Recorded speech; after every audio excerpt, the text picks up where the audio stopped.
mga extraordinary, napaka-rare kasi ito. Pero nangyayari.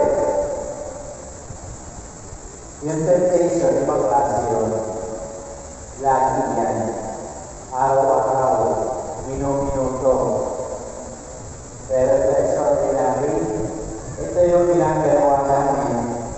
Madalas, pag may mga pasyente, like for example, infestations, binupuntahan namin ang mga bahay na merong mga maligno, may demonyo. Okay? Merong nararamdaman. May mga piyanong tumutunog na walang tumutunog. Mga kadenang hinihila. Mga gripong bumubukas mag-isa. Mga ilaw na kumukura. Pag ganon, electrician o tawagin ninyo. Food video lang yun. Huwag nyo kaming sakot agad. Okay?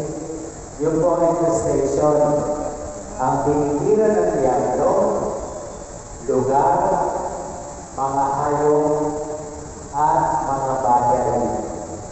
Okay? Infestation niya lang ulit. Lugar, hayong, bagay. Kaya pag nakita niyo yung aso niyo, narinig niyo, umahalulong, nang wala namang nakikita, infestation nun. Yung bagay kanina, nandiyan lang, hindi na wala. Maya-maya, nandiyan na naman, infestation nun. Pero pag nakalagay yun, limandaan at nawala, pag nanakaw yun. Yes, no?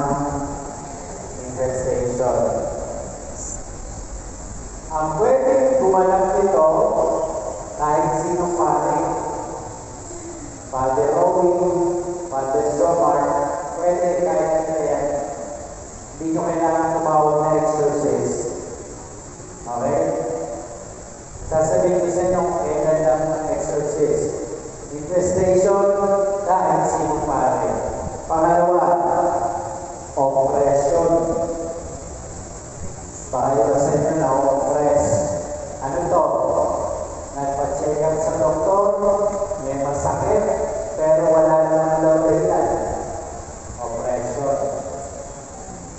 O di kaya, wala kang relationship na tumatagal. Lagi ka nag-depress. Oppression yun. Yun ang tinitira ng diablo. Yung panglabas na aspeto ng buhay mo. Ilang beses ka na nag-try mag-negosyo, hindi lumago. Oppression. Baka merong nagagaling sa'yo. Yes, my point. Mamaya malalaman mo. Sa number 3, magkakakaligin tayo. Yun ang oppression, ha? Mga mas malaki naman ito. Pero bakit yun? Pwede ba ito ang kahit sinong pare? Yes! Magpa-pray over ka. Makumisan ka. Kasi na-oppress ka. Kaya na kahit sinong pare. Ang mas malalim din yung obsession. Hindi lang yung panlabas, kundi yung panloob na aspeto.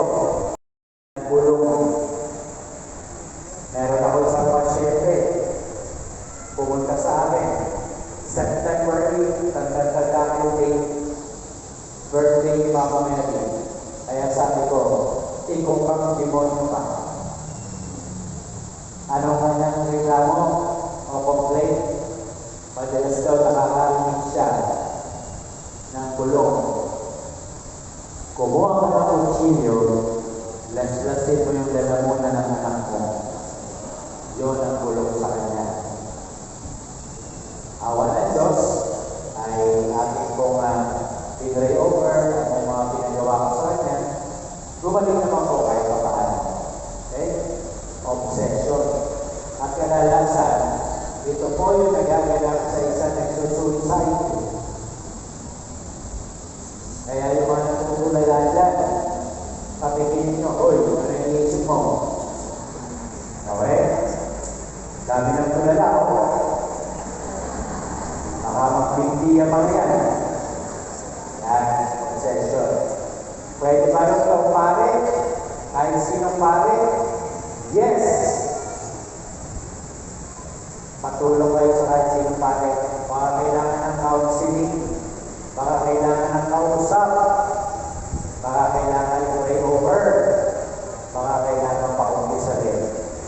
So, nakita ninyo infestation, oppression, obsession, pwede yan sa kahit sino pare. Pero, kapag possession na, exorcist na kailangan. Ano yung possession? Simple po. Yung demonyo, tinake over na yung magawa ng tao. Hindi na alam ng tao nangyayari kasi possessed na siya. Pag dumating na dito, exorcist ang kailangan. Okay? Take note. Take note. Kahit kailan, hindi mo pwede mag-possess. Ulitin ko, hindi pwede mag-possess ng tao ang Diyos, si Maria, o ang mga anghel at mga santo. Huwag kayong maniniwala kapag sinabi, sinasaniba ng mahal na Belen, sinasaniba ng Santo Niño. Never mangyayari yun. Ang nagpo-possess ay demonyo lamang.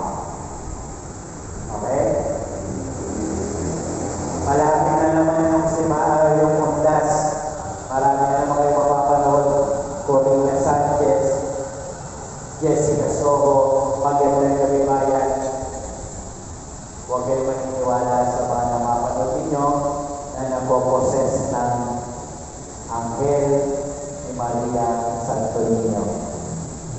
Sila po ay nandinin lang, demonyo lamang ang pwede mag-possess.